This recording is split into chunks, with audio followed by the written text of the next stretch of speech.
इस वक्त बड़ी खबर आ रही है वो हम आपको बता दें। प्रयागराज में हुए उमेश पाल हत्याकांड से जुड़ी इस वक्त की एक बड़ी खबर सामने आ रही है। इस मामले में अतीक अहमद की पत्नी शाइस्ता परवीन पर पुलिस का शिकंजा जो है वो कसता जा रहा है। पुलिस ने शाइस्ता पर इनाम की राशि को बढ़ा दिया है। जी हाँ, शाइस्ता की तलाश पुलिस जो है वो कई दिनों से कर रही है। पहले 25,000 का इनाम की घोषणा जो है शाइस्ता परवीन पर किया गया था। अब 25,000 से इनाम की राशि बढ़ाई गई है, 50,000 इसे कर दिया गया है, यानी इनाम को बढ़ाकर दोगुना कर दिया गया है।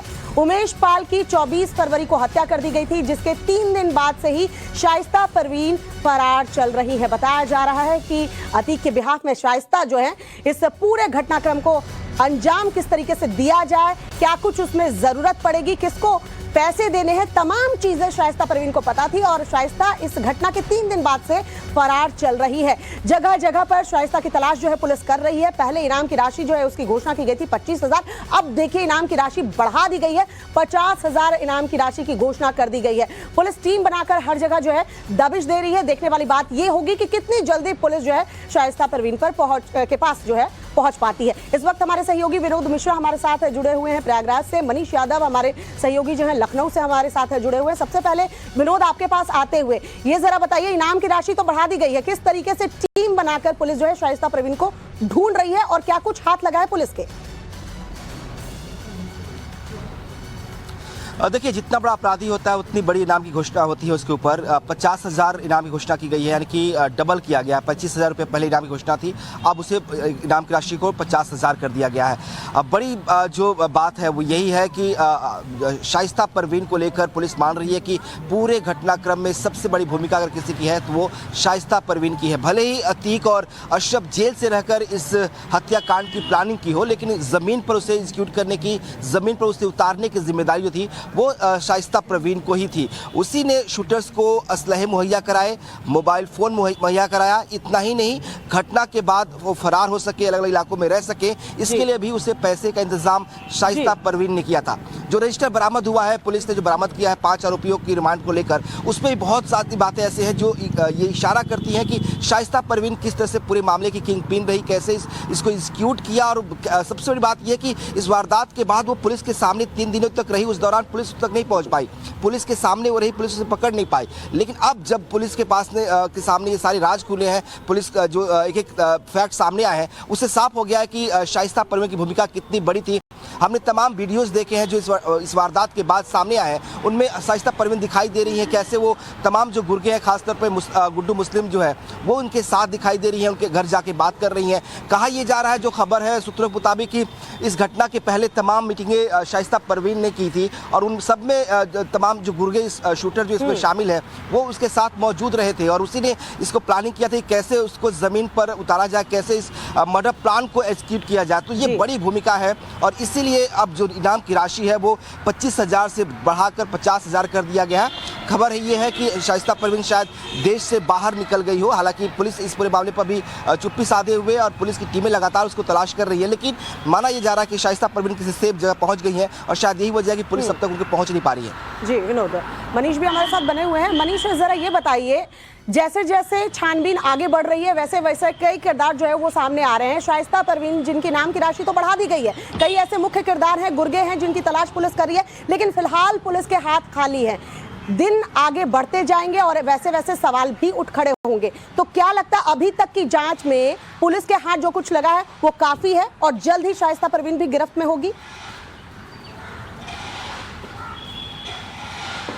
देखिए, इस घटना को बड़े सातराना अंदाज में अंजाम दिया गया था, जिसके चलते पुलिस को थोड़ी अड़चन आई, लेकिन बड़ी कामयाबी मिली जब 2 आरोपियों का इनकाउंटर किया गया।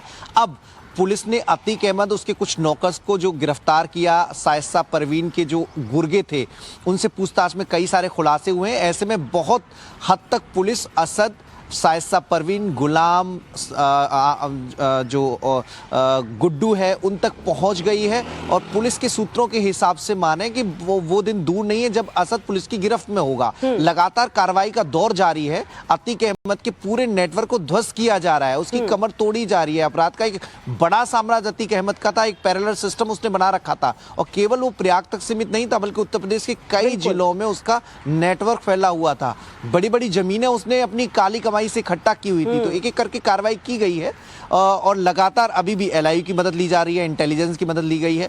नेपाल पुलिस पहुंची, नेपाल के कपिलवस्तु लुम्बिनी जिलों में असद के होने की सुगबुगाहट थी, वहां पर भी पुलिस पहुंची। वहां पर अतीक अहमद के नेटवर्क का खुलासा हुआ। अतीक अहमद के कई रिलेटिव्स थे, वहां से गिरफ्तार किए गए, यहां पर लाकर पूछताछ की गई, वहां से भी कुछ इनपुट मिले हैं। हालांकि अतीक अहमद बहुत शातिर तरीके से उसने पूरा प्लान बनाया था, तो ऐसे में पुलिस अभी पीछे है और असद अहमद देखना ये होगा कि नेटवर्क का खुलासा तो पुलिस कर रही है, लेकिन कब तक ये जो गुर्गे हैं वो हट्टे चढ़ते हैं पुलिस के। इस बीच एक बड़ी खबर आ रही है, दर्शकों को पहले वो बता दें, अतीक की बहन पर पुलिस ने जो है शिकंजा कसा है। माफिया अतीक की बहन आयशा नूरी भी उमेश पाल हत्याकांड में फंसती हुई नजर आ रही है। पुलिस ने आयशा नूरी को भी इस मामले में आरोपी अब बना दिया है। पहले शाइस्ता परवीन, अब देखिए आयशा नूरी को आरोपी बनाया गया है। शूटरों को फरार कराने में आयशा नूरी की भूमिका जो है वो सामने आई, जिसके बाद उस पर यह एक्शन जो है लिया गया है।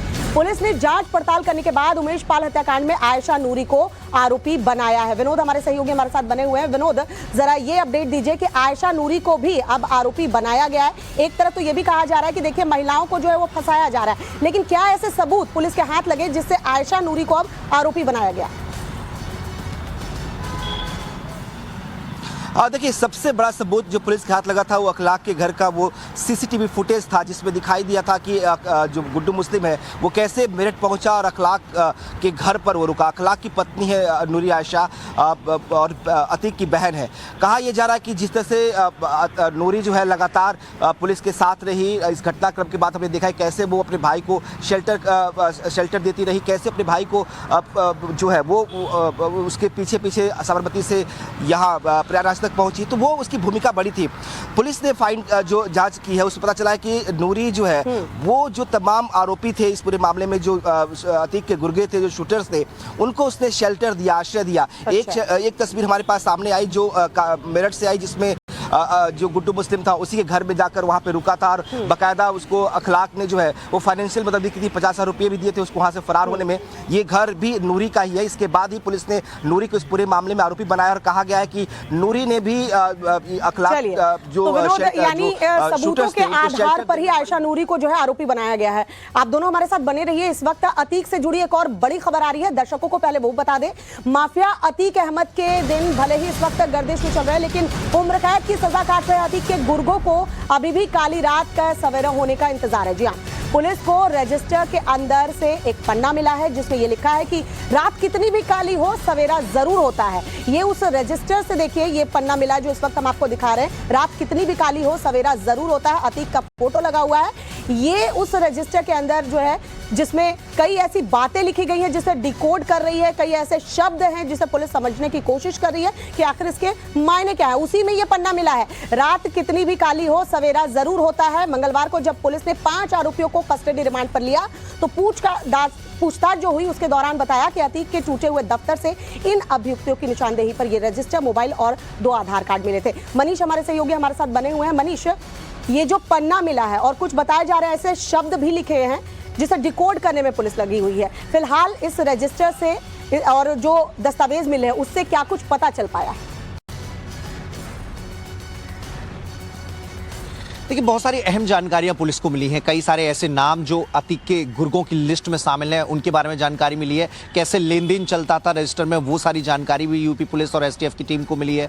आत्मविश्वास कितना हाई है, साहस कितना बड़ा है। आप समझिए कि रात के बाद दोबारा सवेरा होगा, काली रात छटेगी, घने बादल छटेंगे, उसके बाद एक नया दिन निकलेगा। तो इस फिलॉसफी पे काम कर रहा है अतीक अहमद। उसका जो ये फिलॉसफी है ना, उसके पीछे उसका नेटवर्क है, उसके प्रशासन में जो पकड़ है, उसका शासन में से जुड़े जो नेता हैं उनमें जो रसूख है, ये उसी का नतीजा है जिसके चलते उसके हौसले इतने बुलंद हैं। हालांकि अब योगी सरकार ने उसकी भी तैयारी कर ली है। एक लिस्ट बनाई गई थी, इंटेलिजेंस अफसरों को ये काम दिया गया था कि अतीक अहमद को राजस्व विभाग में कौन लोग सपोर्ट करते थे, जो जमीनों का कारोबार वो किया करता था उसमें कौन लोग उसके मददगार थे, जो अतीक के गुर्गे हैं जो रंगदारी वसूला करते थे, जो विवेचना अधिकारी हैं कैसे विवेचना में ढील देकर अतीक को फायदा पहुंचाया करते थे। ये पूरी सूची तलब की गई थी, सूची बना ली गई थी। जेल के अफसर भी उसमें शामिल थे, कुछ रिटायर हो चुके हैं, कुछ मौजूदा कई बाकी जिलों में तैनात हैं। वो जेल में जब पंचायत लगाया करता था अतीक अहमद, तो उनकी निगरानी में ये पंचायत हुआ करती थी। अतीक अहमद जेल के अफसरों से लेकर कई विभागों के अफसरों में उसका न केवल अपना नरम रुख उन अफसरों की नजर में उसने बना रखा था, बल्कि लालच के जरिए, लोभ के जरिए धमकाकर उसने नेटवर्क बना लिया था। बिल्कुल, और मनीष, अगर सरकार ये लिस्ट तैयार कर रही है और इन अफसरों पर कार्रवाई हो जाए तो नजीर पेश करेगी कि देखिए इस तरीके से जो नेटवर्क अतीक चला रहा था, उस नेटवर्क से जितने लोग जुड़े हुए थे उन पर कार्रवाई हुई है, तो दोबारा कोई अतीक अहमद बनने की जरूरत जो है नहीं करेगा। एक और बड़ी खबर जुड़ी हुई आ रही है प्रयागराज से ही, अतीक से ही जुड़ी हुई, वो हम बता दें, अतीक के गुर्गे असाद कालिया का खौफ वहां पर देखने को मिल रहा है। अभी भी देखिए अतीक के जो गुर्गे हैं उनका खौफ किस तरीके से वहां उस इलाके में देखने को मिल रहा है, जिसके बाद वहां से के लोग जो है खौफ से अपना घर बार छोड़कर भागते हुए नजर आ रहे हैं। तस्वीर हम आपको दिखा रहे हैं, देखिए किस तरीके से असाद कालिया के आतंक से साबिर हुसैन नाम का एक शख्स जो है उसने अपना घर छोड़ दिया है। प्रयागराज में हुए अलकम सुरजीत डबल मर्डर मामले में साबिर हुसैन पैरोकार है और अतीक के गुर्गे उसे पैरोकारी छोड़ने की लगातार धमकी दे रहे हैं। गुर्गे किस तरीके से धमकी दे रहे हैं और उसके बाद किस तरीके से ये अपना घर छोड़कर गया है, तस्वीरें हम आपको दिखा रहे हैं। अतीक और अशरफ जेल में भले हों, लेकिन गुर्गे अभी भी खुलेआम घूम रहे हैं, और ना सिर्फ घूम रहे हैं बल्कि इनका खौफ इस कदर है कि बहुत सारे लोग ऐसे हैं जो उनके खौफ की वजह से डर के रह रहे हैं, दूसरे घरों में रह रहे हैं, छुप के रह रहे हैं। साबिर भाई हमारे साथ हैं। साबिर भाई, पूरी कहानी आप बताइए, क्या है एक्चुअली, कितना खौफ है और कैसे आप लोगों को बाहर छुप के रहना पड़ रहा है, क्या कहानी थी पूरी? पिछली बार हमने आपको एक बाइट दी थी ना, जिसमें मैंने बताया था अतीक के बारे में सारा मामला, जो अतीक सबको डरवाता है, धमकाता है, या गरीबों की ज़मीन कब्जा कर लेना, मारना, बुलवा के मरवा देना। अभी देख रहे हैं आप, हाल ही में उमेश पाल जी की हत्या करवा दिया उसने। तो इससे पहले हमने जो एक बाइट आपको दी थी, आपको शायद याद होना चाहिए, अतीक के खिलाफ मैंने बताया था। उसके बाद से आज तक लगातार मुझे बराबर धमकी मिल रही है और उसके गुर्गे खुलेआम टहल रहे हैं। पुलिस अभी तक कुछ भी नहीं कर पाई, उनकी ना गिरफ्तारी हो पा रही, ना कुछ कर पा रही है पुलिस। और उमेश पाल जी के दिन दहाड़े खुलेआम हत्या हो रही। सोचिए कि जो रास्ते में अटैक करना चाहिए वो घर पे जाके उनके हत्या कर दे रहे हैं। बताइए प्रशासन कहाँ है? अभी तक कोई गिरफ्तारी हुई उमेश पाल जी की हत्यारों की? मेन शूटर तो भी फरार है। मेन शूटर फरार है ना, लेकिन जो 2 इनकाउंटर हुए उससे ये होता है कि हाँ सबके इनकाउंटर हो रहे हैं, हाँ, लेकिन जो मेन मारने में थे वो अभी तक क्यों नहीं गिरफ्तार हुए? ये जो वीडियो आपने दिखाया हमें, ये जो तस्वीरें हम देख रहे हैं, ये कौन लोग हैं और ये कब का मामला है और ये क्या करने के लिए आए थे यहाँ पे? ये देखिए, ये मामला है 2020 का। हम अपने भाई के मुकदमे में पैरवी कर रहे थे। ठीक है।